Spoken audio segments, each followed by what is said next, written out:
সুশীল সেজে দেখাচ্ছে এরা স্বৈরাচারের পরিষ্কার দালাল। এ কথা কর না কে? আজকে তার মেয়ে কি এমন কাজ করলো 16 বছরে, যার জন্য তার বাবার প্রতি মানুষের এত ঘৃণা জাগলো? যেই মানুষটার নেতৃত্বে দেশ স্বাধীন হলো, স্বাধীনতার মহান স্থপতি, তাকে কেন মানুষ দেখতে পারতেছে না? কারণ একটা, তার মেয়ের অপকর্মর কারণে। সুতরাং আমরা বলতে চাই, তাদের অফিস আদালত বাড়ি ঘরগুলোকে টয়লেট বানাইয়া দাও। আর বঙ্গবন্ধু জাতির পিতা নয়, জাতির পিতার নাম কি? এই ছেলেবেলে, এরা কারা? এই দেখে বসো না। না, এই মাদ্রাসার ছাত্র যেমন ভালো তেমন ভাইরাস। এরা 20-25 জন এক জায়গায় বসে দল বাঁধতে যায়। ওই যে হুজুর দেখেন স্লোগান দিচ্ছে, ইশারা দিচ্ছে, এ হুজুর না। এই ছাত্রদের কিন্তু কোনো দোষ নাই। ও ওই যে ভেড়ার পালের একটা অধিনায়ক আছে, মানে যখন ইশারা দেয় ওরা দল বাঁধতে চলে যায়। এখন সামনে থেকে 20 জন যদি উঠে যায়, ওটা ফাঁকা হলো না? এটা কি পরিবেশ ঠিক থাকে? এখন বলবেন হুজুর ওদের পড়া আছে সকালবেলা, কথা ঠিক, এদের পড়াটা জরুরি, সকালে পড়াটা জরুরি, তাহলে মাহফিলে আসলেন কেন? আবার যদি এসেছেন তাহলে বেদবি করে মাঝখান থেকে যাবেন কেন? মাজলিসে একটা ভদ্রতা নাই?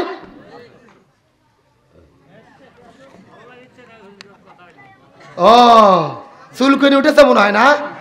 হ্যাঁ, এই যে এই চাচা আসল বুঝছে, বাহ, এটা সেই মুরব্বী, 1 নম্বর মুরব্বী। এ যুবক ছেলেবেলা দেখি তোমরা ফাঁকা মিল করো তো, আসো তো দেখি। আলহামদুলিল্লাহ অনেকগুলো যুবক চলে এসেছে। এই তো বাম পাশে আসো। এই আলোচনা কি চলবে? কথা বলেন, চলবে? কারা কারা চলবে না হাত তোলেন। এই হলো হুজুগে বাঙালি, যাই বলে আয় রে, তারই সাথে যাই রে, বোঝা শোনা। এ সত্য সত্য শেষ পর্যন্ত কারা কারা থাকবেন হাত উঠান তো দেখি। লিল্লাহে তাকবীর। এ হয়নি, হাত টান টান উঠান দেখি। এই ছেলে বেড়ে চাচা হাত উঠান, এ বাপজান হাত উঠান, এই ছেলে হাত উঠান সবাই। হ্যাঁ, সবাই হাতগুলো মুষ্টি করেন তো দেখি, সবাই একটু গলা কাকার দেন দেখে। লিল্লাহে তাকবীর। আল কোরআনের আলো, আল হাদিসের আলো, সংসদে জালো, সারা বাংলায় জালো, দুনিয়ার মুসলিম ইসলামের শত্রুরা লিল্লাহে তাকবীর। কষ্ট হচ্ছে, রাগ করতেছেন আপনারা, কিন্তু সবাই হাত তুলে ওয়াদা করলেন শেষ পর্যন্ত থাকবেন। এখন না থেকে যদি উঠে চলে যান, ওয়াদা ভঙ্গ করা কিসের লক্ষণ? আরো জোরে বলেন। আপনারা কি মুনাফিক হতে চান? মুনাফিক হতে চান কি চান না, এটা মুনাজাতের আগে বোঝা যাবে। জোরে বলেন, কিসের আগে? আখেরি মুনাজাতের আগে দেখেন কারা কারা উঠে উঠে চলে যায়। যারা যারা উঠে উঠে যাবে মনে করবেন এরা হলো ওই গ্রুপের লোক। আল্লাহ তাআলা থাকার তৌফিক দিক, বলেন আমিন। তাহলে চিৎকার করে বলেন, মুসলমানদের জাতির পিতার নাম কি? কে বলেছেন? আরো জোরে বলেন।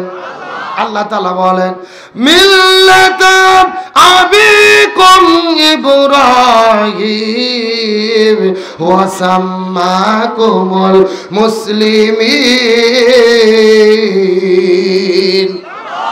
আল্লাহ তাআলা ডাকতে বলেন, হে পৃথিবীর মুসলমানেরা গভীর মনোযোগ, তোমাদের জাতির পিতার নাম হলো হযরত ইব্রাহিম আলাইহিস সালাম, আর আমি তার মাধ্যমে তোমাদের নাম রেখেছি মুসলমান। তাহলে চিৎকার করে বলেন তো, ইব্রাহিম নবীকে জাতির পিতা বলেছেন কি?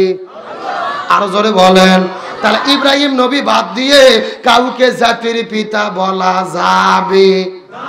অথচ গত 16 বছর আমরা দেখেছি বঙ্গবন্ধুকে জাতির পিতা করে তারা পূজা করা শুরু করেছিল।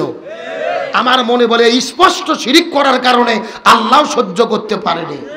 কথা বলেন ঠিক কিনা? এ মুসলমান ভাইরা গভীর মনোযোগ। ওই স্বৈরাচার পালিয়ে গেছে, কিন্তু তাদের ষড়যন্ত্র এখনো বন্ধ হয়নি। ওই স্বৈরাচার ভারতে পালিয়ে মাঝে মধ্যেই বলতিছে আমি সীমানার কাছে আছি, যে কোনো সময় চট করে ঢুকে পড়তে পারি। এ কথা কর না কে? আমরা বলতেছি ম্যাডাম আপনি চট করে ঢুকে পড়েন, আমরাও আপনাকে ফট করে আয়না ঘরে ঢুকে দেব। এ কথা কর না কে? কে ও চট করে বাংলাদেশে ঢুকবে আর আমরা 18 কোটি মুসলমান কি ফিডার খাবো, আঙুল চুষবো? আপনি দেশের মধ্যে চলে আসেন, কোনো আপত্তি নেই, এটা তো আপনার বাবার দেশ। কথা কন না কে? আপনার বাবার দেশে আপনি চলে আসেন, 18 কোটি মানুষ সিরিয়াস হাঁটা আর জুতো নিয়ে রেডি। কথা কন ঠিক কিনা? একটা কথা গভীর মনোযোগ দিয়ে বুঝবেন, ওই স্বৈরাচার হাসিনা ভারতে আছে, ওখান থেকে কলকাঠি নড়তিছে।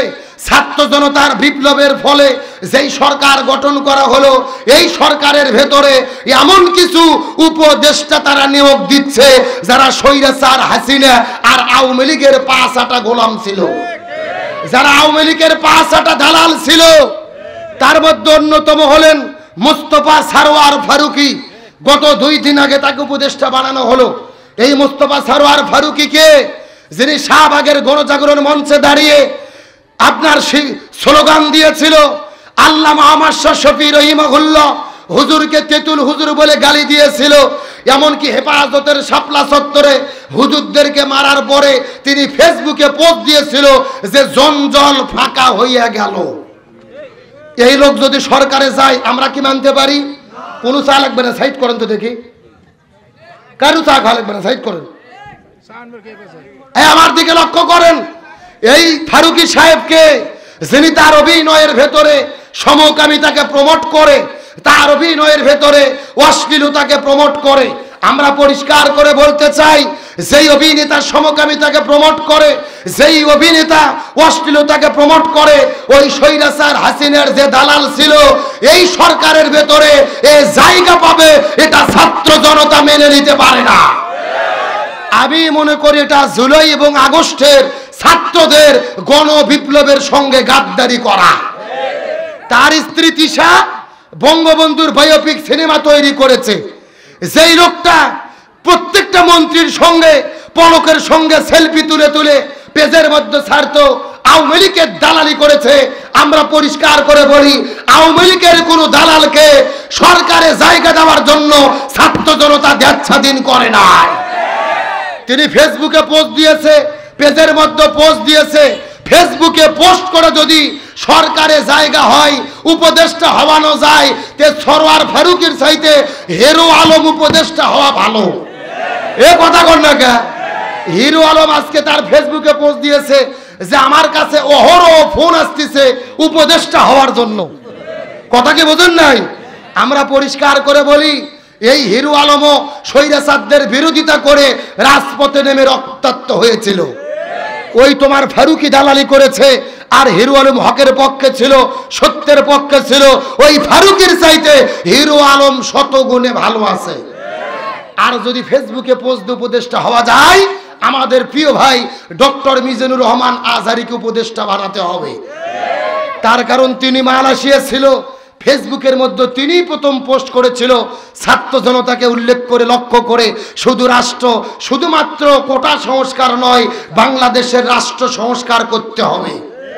সেখান থেকে সেই পোস্ট পাওয়ার পরে বাংলাদেশের ছাত্র জনতার মধ্যে গণমত, জনমত তৈরি হয়ে যায়। ওই বিদেশের মাটিতে আছে পিনাকি দাদা, তারপরে আপনার কনক সরোয়ার, সাংবাদিক ইলিয়াস। যদি উপদেষ্টা বানাতে হয় তাদেরকে নিয়ে এসে উপদেষ্টা বানান, কোন দালালদেরকে আমরা সরকারে দেখতে চাই না। ওই স্বৈরাচার পালিয়ে যাওয়াতে আমরা খুশি না বেজার?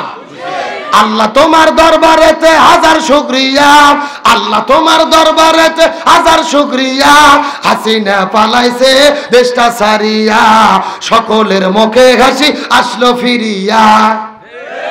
যারা ঠিক বলবে না মনে করবেন স্বৈরাচারের লোক। জোরে বলেন ঠিক, আরো জোরে ঠিক। স্বৈরাচার পালাইছে দেশটা সারিয়া, সকলের মুখে হাসি আসলো ফিরিয়া। কোথায় আওয়ামী লীগ, কোথায় কাদের কাকা, কোথায় গেল ওই জালেমের গরম গরম কথা? কোথায় ছাত্রলীগ, কোথায় কাউয়া কাকা, কোথায় গেল ওই জালেমের গরম গরম কথা? খেলা হবে, খেলা হবে, খেলা হবে, খেলা হবে, খেলা হবে বইলা কাকা গেল পালাইয়া। এ কথা কর না কে? এ কি ডায়লগ দিয়েছিল? খেলা হবে। কে দিয়েছিল এই ডায়লগ? কে দিয়েছিল? এ ধরে কোন কি কাদের? কাউয়া কাদের। আমার ভাই আসার জন্য বলি নাই, এই বাংলাদেশের মানুষের অন্তরে যারা যারা কষ্ট দিয়েছে এদের মধ্যে অন্যতম হলো এই ওবায়দুল কাদের। আমরা শুনেছি তিনি নাকি যশোরে পালিয়েছিল, 2 দিন আগে তিনি ভারতে পালিয়ে গেছে। আমরা বলতে চাই কাউয়া কাদের যেখানেই থাক ওখান থেকে এনেই তাকে শাস্তির আওতায় আনতে হবে। তার কারণ ওবায়দুল কাদের সরাসরি গণহত্যার সাথে জড়িত। সর্বপ্রথম ছাত্রদের উপরে হামলা করেছিল ছাত্রলীগ। ওবায়দুল কাদেরের বক্তব্য শুনে তিনি উস্কে দিয়েছিল এই ছাত্রদের প্রতিরোধ করার জন্য কারো দরকার নাই, ছাত্রলীগের সোনার ছেলেরাই যথেষ্ট। ওর কথা শোনার পরই কিন্তু ছাত্রলীগের সন্ত্রাসীরা ছাত্রদের উপর আক্রমণ করেছিল। এতদিন আমরা শুনতাম শিবির মানে হলো রক কাটা। শিবির মানে কি কাটা? মানে শিবিরদের খাইয়ে দেয়া কাজ নাই, ওরা নাকি বিশ্ববিদ্যালয় স্কুল কলেজে রক কাটে। রাজশাহীতে যে জিজ্ঞেস করা হলো রাজশাহীতে শিবির কি রক কাটে, রাজশাহীর লোক বলতে তো শিবির তো রাজশাহী রক কাটে না, ঢাকায় কাটে। কোথায় কাটে? ঢাকার যাওয়ার পরে জিজ্ঞেস করা হলো ঢাকায় কি শিবির রক কাটে, তখন ঢাকার লোক বলতেছে শিবির ঢাকাত রক কাটে না, সিলেট কাটে। সিলেটের লোক বলতেছে চট্টগ্রামে কাটে। গবেষণা করে দেখা গেল শিবির রক কাটে না। পেপার পত্রিকা টেলিভিশন গবেষণা করে দেখা যায় এই বাংলাদেশের 100% রক কেটেছে ওই সন্ত্রাসী ছাত্রলীগের গুন্ডা বাহিনীরা। এ কথা কর না গা। যারা ধর্ষণ করে সেঞ্চুরি করেছে, আমার ভাই আবরারকে হত্যা করেছে, বিশ্বজিৎকে কুপিয়ে কুপিয়ে হত্যা করেছে, খাদিজাকে কুপিয়েছে, এদেরকে নিষিদ্ধ করা হয়েছে। আমরা বলি শুধু ছাত্রলীগ নিষিদ্ধ নয়, আওয়ামী লীগকেও নিষিদ্ধ করতে হবে। আপনি গোড়া ঠিক থুইয়ে লাউ গাছের আগা কাটে লাভ আছে? এক আগা কাটলে আর এক আগা কে? আসল তো আওয়ামী লীগ। আওয়ামী লীগের নেতাদের মনোরঞ্জন করার জন্যই তো ছাত্রলীগ ওকাম কুকাম করছে। আসলটা দাদাকেও থুয়ে বাচ্চাকেও খেদাচ্ছে, কোনো লাভ নাই। কথা কন। এরা সারা জীবন বলেছিল খেলা হবে, কিন্তু আসল খেলা যখন শুরু হলো আর এদের খুঁজে পাওয়া গেল। এই যে 5 বছর আগে যখন নির্বাচনের দিন আসলো, এই ছেলে আমার দিকে লক্ষ্য করেন, নির্বাচনের দিনে এইরকম একটা বৃদ্ধ চাচা ফজর নামাজ পড়ার পরে চিন্তা করছে 8টার দিকে যেহেতু ভোট, আমি আর অজু নষ্ট করব না। শোনেন, ফজরের অজু আটকে থুয়ে 8টার দিকে গেছে ভোট দিতে। 8টার দিকে যাওয়ার পরে চাচা যাইয়া দেখে চাচা যাওয়ার আগে আর এক আল্লাহর ওলি এসে তাহাজ্জুদের নামাজ পড়ে দিয়ে গেছে। কথা বোঝা যায়? চাচা গেছে ফজরের অজুতে ভোট দিতে, আর ওরা কাম সারছে কিসের অজু দিয়ে? তাহাজ্জুদের অজু দিয়ে। চাচা মন খারাপ করে চলে যাচ্ছে, ছেলে পেলে ডাকতে বলছে, এই চাচা শোনেন, বাড়ির যে চাচিক নিষেধ করবেন, চাচিও যেন না আসে, তার কারণ চাচির ভোটও দেওয়া হয়ে গেছে। সুবহানাল্লাহ কোন কি? এ জোরে কোন নাউজুবিল্লাহ। চাচা তখন মুচকি মুচকি হাসতেছে। ছেলে বলতে তখন চাচা বলতেছে, কে বাবা, তোমার চাচি মরে গেছে 6 বছর আগে। জোরে কোন কয় বছর আগে? বলছে 6 বছর আগে তোমার চাচি মারা গেছে। আজকে কখন ভোট দিতে এসেছিল, আমাকে ডাক দিলে তো আমি একটু দেখা করতাম। কথা কি বোঝা যায়? এই গাইবান্ধার মুসলমান হাসার জন্য বলি নাই। এই গত 16 বছরের ভেতরে যত নির্বাচন হয়েছে, নিরপেক্ষ নির্বাচন যদি হতো, জামাত বিএনপির প্রার্থীগুলো মাঠের মধ্যে যদি থাকতে পারত, ওরা এমপি মন্ত্রী হওয়া তো দূরের কথা, মেম্বার পর্যন্ত হতে পারত না। আর বিনা ভোটের মন্ত্রী হয়ে কাজ করার কোনো খুঁজে পায় না, কোরআনের মাহফিল বন্ধ করে দেয়। কোথায় আওয়ামী লীগ, কোথায় কাদের কাকা, কোথায় গেল ওই জালেমের গরম গরম কথা? কোথায় ছাত্রলীগ, কোথায় কাউয়া কাকা, কোথায় গেল ওই জালেমের গরম গরম কথা? খেলা হবে, খেলা হবে, সবাই খেলা হবে, খেলা হবে, খেলা হবে, বইলা কাকা গেল পালাইয়া। আল্লাহ তোমার দরবারেতে হাজার শুকরিয়া, হাসিনা পালাইছে দেশটা ছাড়িয়া, সকলের মুখে হাসি আসলো ফিরিয়া। চিৎকার করে বলেন মারহাবা। আলোচনা কি চলবে? কারা কারা চলবে? দুটি হাত তুলে তাকবীর দিয়ে দেখায় দেন। দেন একজন তাকবীর দেন দেখি।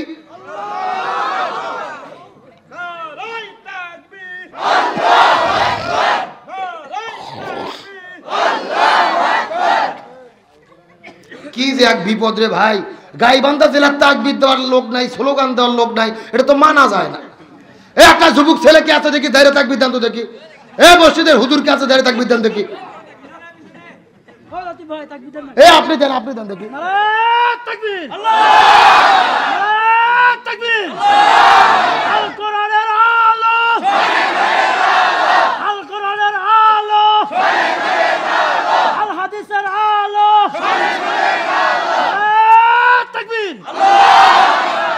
আলোচনা কি চলবে? আলোচনা শুরু হতেই যে 12টা বাজলো, কেবল ভূমিকা গেল, আর ছুরি হয়নি। চলবে, তবে আমাকে কথা দেওয়া লাগবে, কোনো ওটা উটি করা যাবে। স্বাধীনতার 54 বছর পার হয়ে গেল, বাংলাদেশে এক দল এসেছে ক্ষমতায়, আর এক দল গেছে, আমরা কি শান্তি পাইছি? আজকে আমার সংক্ষিপ্ত সময়ে আলোচনার সাবজেক্ট হলো বর্তমান প্রেক্ষাপটে বাংলাদেশে শান্তি প্রতিষ্ঠায় আমাদের করণীয় কি। জানার দরকার আছে না নাই? ওই হরিণার সাপের কিচ্ছা বললে হবে না, ভালো করে বুঝবেন। বর্তমান সময়ে শান্তি প্রতিষ্ঠায় আমাদের করণীয় কি জানার দরকার আছে না নাই? মিনিট 30-এর টাইপ দেওয়া যাবে ইনশাআল্লাহ। আমার প্রিয় বন্ধুগণ, মুসলমান ভাইরা গভীর মনোযোগ। এই জমিনের মধ্যে কেমনে শান্তি কায়েম হবে, কথাগুলো সুন্দর করে বোঝার চেষ্টা করবেন। আমার নবীজি এই জমিনের ভেতরে শান্তি প্রতিষ্ঠা করার জন্য 17 বছর বয়সের ভেতরে একটা দল গঠন করেছিল, যেই দলের নাম হলো হিলফুল ফুজুল। কি নাম বললাম? গভীর মনোযোগ দিয়ে বোঝার চেষ্টা করবেন। আমাদের নবীজি 17 বছর বয়সের ভেতরে এই জমিনে শান্তি কায়েম করার জন্য একটা দল গঠন করলো, যেই দলের নাম হলো হিলফুল ফুজুল। ওই 17 বছর থেকে শুরু করে 40 বছর পর্যন্ত 23 বছর ধরে আমার নবীজি এই জমিনের ভেতরে তার দলের দ্বারা শান্তি প্রতিষ্ঠা করতে চেয়েছে, কিন্তু 23 বছরে আমাদের নবীজি এই জমিনের ভেতরে শান্তি কায়েম করতে পারে। গভীর মনোযোগ দিয়ে বোঝার চেষ্টা করবেন। কিন্তু নবীজির বয়স যখন 40 বছর হয়ে গেলেন, আল্লাহ তাআলা নবীজির উপরে যখন কোরআন নাজিল করলেন, আমার নবীজি কোরআনটা জমিনের মধ্যে কায়েম করলো, তখন জমিনের মধ্যে শান্তি কায়েম হয়ে গেল। 40 বছর থেকে শুরু করে 63 বছর পর্যন্ত এই 23 বছরের ভেতরে আমার নবীজি জমিনের মধ্যে শান্তি কায়েম করলো। নবীজির জীবনটাকে 2 ভাগে ভাগ করেন। নবুয়ত পাবার আগের হলো 23 বছর, পরের হলো 23 বছর। প্রথম 23 বছরের ভেতরে নবীজি শান্তি কায়েম করতে পারলো না, পরে 23 বছরে নবীজি শান্তি কায়েম করতে পারলো। প্রথম 23 বছরের ভেতরে নবীজি কেন শান্তি কায়েম করতে পারলো না? তার কারণ হলো এই 23 বছরে নবীজির কাছে দল ছিল, কিন্তু নবীজির দলের ভেতরে আল্লাহর কোরআনের সংবিধান ছিল না। কথা কি বোঝা যায়? খুব ভালো করে বুঝবেন। আপনার মতো আমার মতো 2 টাকার ছুটকে পাটকে হুজুর না, এলাকার তেলতেলা গোয়েন্দার নেতা নয়। স্বয়ং নবীজি 23 বছর ধরে শান্তি প্রতিষ্ঠার চেষ্টা করেছে, শান্তি কায়েম করতে পারেনি। নবীজির দল ছিল, দলে কোরআন ছিল না। এই কারণে তার মানে আজকেও বাংলাদেশে শান্তি কায়েম যারা করতে চায়, ওই দলের দ্বারা শান্তি কায়েম হবে না যাদের দল কোরআন দিয়ে চলে না। আমার কথা কি বোঝা যায়? তাহলে বাংলাদেশে শান্তি কায়েম করতে গেলে কি লাগবে? আরো ধরে বলেন। তাহলে বাংলাদেশে যদি শান্তি কায়েম করতে চাই, বাবার আইন, দাদার আইন, চাচার আইন, খালার আইন, ফুপুর আইন, কার্ল মার্ক্সের আইন, লেনিনের আইন, সক্রেটিসের আইন, প্লেটোর আইন, ব্রিটিশের আইন, ভারতের আইন, এই বাংলাদেশের টাকলা ডক্টর কামালের আইন দিয়ে এই জমিনে শান্তি কায়েম হবে না যতদিন না পর্যন্ত এই জমিনের ভেতরে কোরআনের সংবিধান কায়েম করা যাবে। গভীর মনোযোগ, ভালো করে বুঝবেন। এই যাত্রা পেছনে রেখে দিয়েছেন আব্দুল সালাম যুক্তিবাদী। যুক্তিতে কিছু কথা আপনাদেরকে বুঝাই। মনে করেন বাংলাদেশে ঢাকা শহরে বিশাল বড় একটা পানির ট্যাঙ্কি আছে। যেরকম কিসের ট্যাঙ্কি? ওই ট্যাঙ্কির মধ্যে থেকে পাইপ দিয়ে দিয়ে বাংলাদেশের 64টা জেলায় পানি সাপ্লাই দেওয়া হয়। কিন্তু ঢাকাতে যে পানির ট্যাঙ্কি আছে, ওই ট্যাঙ্কির ভেতরে একটা মরা বিড়াল মরিয়ে পচে গন্ধ উঠে আছে। একটা পাইপ দিয়ে পানি আস্তে আস্তে আস্তে আস্তে আপনাদের শাহঘাটাতে এসেছে। এখন বলেন তো শাহঘাটায় পাইপ দিয়ে যে পানি বের হয়েছে ওই পানিটা ভালো না গন্ধ? আরো জোরে বলেন। ওই গন্ধওয়ালা পানি বের হওয়ার পরে গাইবান্ধা জেলার যত হুজুর, মুফতি, মুহাদ্দিস, ইমাম, মুয়াজ্জিন, ফকিহ সব হুজুরদেরকে ডাক দিয়েছে, এই হুজুরের গোষ্ঠীরা, এই যে গন্ধওয়ালা পানি বের হয়েছে তোমরা ফু দিয়ে দিয়ে পরিষ্কার করো। হবে? কতক্ষণ হবে? আরে ভাই, গাইবান্ধা জেলার হুজুর তো দূরের কথা, কাবা শরীফের ইমামও যদি এসে ফু দেয় পানি পরিষ্কার হবে? আচ্ছা বলেন তো, পানি পরিষ্কার করতে গেলে কি পরিষ্কার করা লাগবে? ওই ট্যাঙ্কি পরিষ্কার করা লাগবে। এটাকে বুঝতে পেরেছেন? এবার আসল কথা শোনেন। এই বাংলাদেশের একটা শান্তি প্রতিষ্ঠার ট্যাঙ্কি আছে যার নাম হলো সংসদ ভবন। আরো ধরে বলেন। আর এই সংসদ ভবনের ভেতর থেকে বাবার আইন, চাচার আইন, স্বামীর আইন, দাদার আইন, কার্ল মার্ক্সের আইন, লেনিনের আইন, পুতিনের আইন, সক্রেটিসের আইন, প্লেটোর আইন, ব্রিটিশের আইন, ভারতের আইন, ধর্মনিরপেক্ষতাবাদ, জাতীয়তাবাদ, সোশ্যালিজম, ক্যাপিটালিজম, এই পৃথিবীর মানুষের তন্ত্র মন্ত্র জুতো এবং ঝাঁটা পিটা করে বের করে দিয়ে যতদিন না পর্যন্ত এই কোরআন সংসদের মধ্যে ঢুকাইয়া কোরআন দিয়ে বাংলাদেশ পরিচালিত না হবে ততদিন পর্যন্ত এই জমিনের ভেতরে শান্তি আসতে পারে না, পারে না, পারে না। সুতরাং বাংলাদেশে শান্তি কায়েমের জন্য কোরআন দিয়ে বাংলাদেশ চলুক, এটাকে আপনারা চান? কারা কারা চান? দুটি হাত আল্লাহকে তুলে দেখা দেন।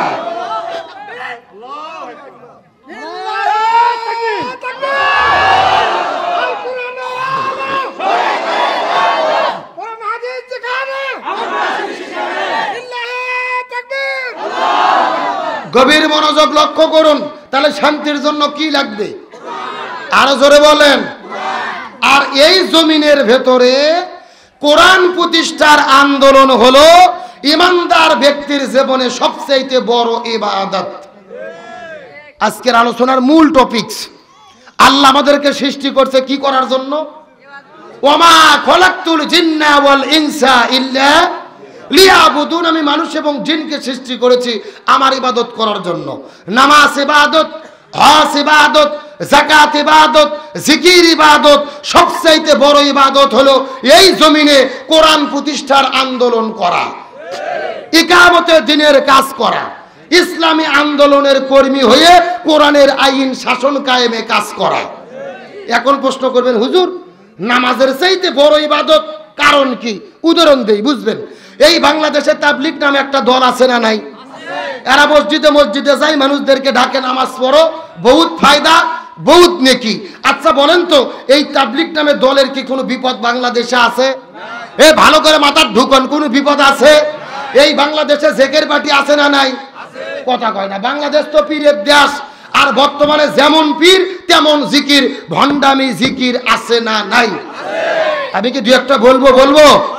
আল্লাহর ওলি খাজা বাবা, বিশ্বের ওলি খাজা বাবা, ফরিদপুরের কেবলা জাগান তোমার জন্য কান্দে বাবা, লক্ষ জাকির। এ কথা কোন? দুই কান্দর দুই ফেরেশতা আছে না নাই? দুই ফেরেশতা কলম বার করে শুধু দাঁত দেখা আমরাচ্ছে। আল্লাহ বলছে, কে ফেরেশতা তোমরা কলম দে দাঁত দে কলম কামড়াও কেন? ফেরেশতারা বলতেছে, আল্লাহ আমরা তো বুঝবের পাননি, লিখবো কি? কে রে, কোরআন হাদিসে কোতাকুতি হকামুকি কোনো জিকির আছে? হাদিসের পরিভাষা জিকিরের সই শব্দ 4টি। জোরে বলেন কয়টি? সুবহানাল্লাহ, আলহামদুলিল্লাহ, লা ইলাহা ইল্লাল্লাহ, আল্লাহু আকবার। এই 4টা শব্দ ছাড়া সই কোনো জিকির, জোরে বলেন জিকির। আর ওরা জিকির করতে করতে এমন গান বলে যেগুলো গান বললে ঈমান চলে যায়। আছে না নাই? গান গাইতেছে, পানি গড়গড়াইয়া পড়তাছে, বাবাই আমায় ডাকতাছে, আইরে মানিক আমার বুকে নাই, বুকের মধ্যে আছে প্রাণ, তার ভেতরে মেশিন গান, ভান্ডারি বাবাই আমায় পাগল করেছে। কত মারাত্মক গান দেখেন, বলতিছে পানি গড় গড় করে পড়তিছে, বাবাই আমায় ডাকতিছে। এখন বলেন, বাবার পানি পড়ার সাথে যদি মুরিদের ডাকার সম্পর্ক হয়, আর মুরিদ যদি সুন্দরী মহিলা মুরিদ হয়, লক্ষণ ভালো না খারাপ? এ কথা কর না কে? এই সিটের বাটপারকে লঙ্গি খুলে পরীক্ষা করা দরকার, এদের কোন দিক দিয়ে পানি বের হয়। এরকম ভণ্ড বাংলাদেশে আছে না নাই? গভীর মনোযোগ, ভালো করে বুঝবেন। এইরকম ভণ্ডামি যারা বাংলাদেশে করতেছে, এদের কি কোনো বিপদ আছে? আসল মেসেজটা মাথার ঢুকন। এই জিকির করতেছে, বসেন বসেন বসে যান, লাপালাপি করে নাচতেছে, এদের কি কোনো বিপদ আছে? নামাজের দাওয়াত দিলে কোনো বিপদ আছে? 36 বার হজ করলে কোনো বিপদ আছে? বলেন তো বাংলাদেশে কি করলে বিপদ? না, দল বলবেন কেন? না, জামাতের কথা কর দরকার নাই, চরমনাই হেফাজত করো দরকার নাই, স্টেট কথা কন। বাংলাদেশে বিপদে তারাই পড়েছে যারা কোরআনের রাষ্ট্র গঠনের আন্দোলন করেছে। এখন কোরআনের রাষ্ট্র গঠনের আন্দোলন কারা করে নাম বলার দরকার নেই, জনগণ ফিডার খায় না, ভালো বোঝে। এ কথা কর না কে? অর্ধেক বললে বুদ্ধিমান বোঝে, পুরো বললে গাধাও বোঝে না। আমি মনে করি এখানে কোনো গাধা নাই, সব বুদ্ধিমান বসে আছে, আর বুদ্ধিমানদের জন্য ইশারাই যথেষ্ট। তার মানে বোঝা গেল নামাজের দাওয়াত দিলে বিপদ হয় না, জিকিরের কথা বললে বিপদ হয় না, 36 বার হজ করলে বিপদ হয় না। বিপদ তখন হয় যখন জমিনের ভেতরে ইসলামী আন্দোলনের দাওয়াত দেওয়া হয়। আর এই জন্য আল্লাহর কাছে সব ইবাদতের চাইতে প্রিয় ইবাদত হলো এই কোরআনের আইন প্রতিষ্ঠার আন্দোলন করা। গভীর মনোযোগ দিয়ে ভালো করে বোঝার চেষ্টা করবেন। আমার নবীজি রমজান মাসে 16 দিন রোজা থেকেছে। জোরে বলেন কয়দিন? 16 দিন রোজা থাকার পরে 17ই রমজান আমার নবীজি রোজা ভেঙে ফেললেন, খেজুর খাইলেন, পানি খাইলেন। সাহাবীরা জিজ্ঞেস করলেন, ইয়া রাসূলুল্লাহ, রোজা কেন ভাঙলেন? রাসূল বলে, বোঝার চেষ্টা করো না, আমিও রোজা ভেঙেছি, তোমরাও রোজা ভেঙে ফেলো। সুবহানাল্লাহ কোন? সাহাবীরা বলতেছে, ইয়া রাসূলুল্লাহ, এটা কেমন কথা? একটা রোজার এত দাম, একটা রোজা যদি কেউ ইচ্ছে করে ছেড়ে দেয় 60টা রোজা লাগাতার ভাবে রাখতে হবে, আবার যদি আর একটা রোজা ছেড়ে দেয় আবার 60টা রোজা রাখা লাগবে, আর আপনি কেন রোজা ছাড়তে বললেন? রাসূল বলতেছে, বেশি বোঝার চেষ্টা করো না, ওমা আতাকুমুর রাসূলু ফাখুযুহু ওমা নাহাকুম আনহু ফান্তাহু। আমি নবী যা বলি তা তোমরা করো, যা করতে নিষেধ করি তা থেকে দূরে থাকো। খেজুর খাও, পানি খাও, শরীরে শক্তি অর্জন করো, আর রোজা থাকা যাবে না। আবু জেল মদিনা আক্রমণ করেছে, এখন বাতিলের মোকাবেলা করতে হবে। তার মানে বোঝা গেল রোজা দামি ইবাদত, কিন্তু রোজার চাইতে বেশি দামি ইবাদত হলো এই জমিনে দিন প্রতিষ্ঠার আন্দোলন করতে গিয়ে জালেমের জুলুমের মোকাবেলা করা। এগাই বান্দা সাগাটার মুসলমান গভীর মনোযোগ দিয়ে বোঝার চেষ্টা করবেন। আমার নবীদের চাচা হযরতে হানজালা রাদিয়াল্লাহু তাআলা নতুন বিবাহ করার পরে সুন্দর করে কথাগুলো বোঝার চেষ্টা করবেন।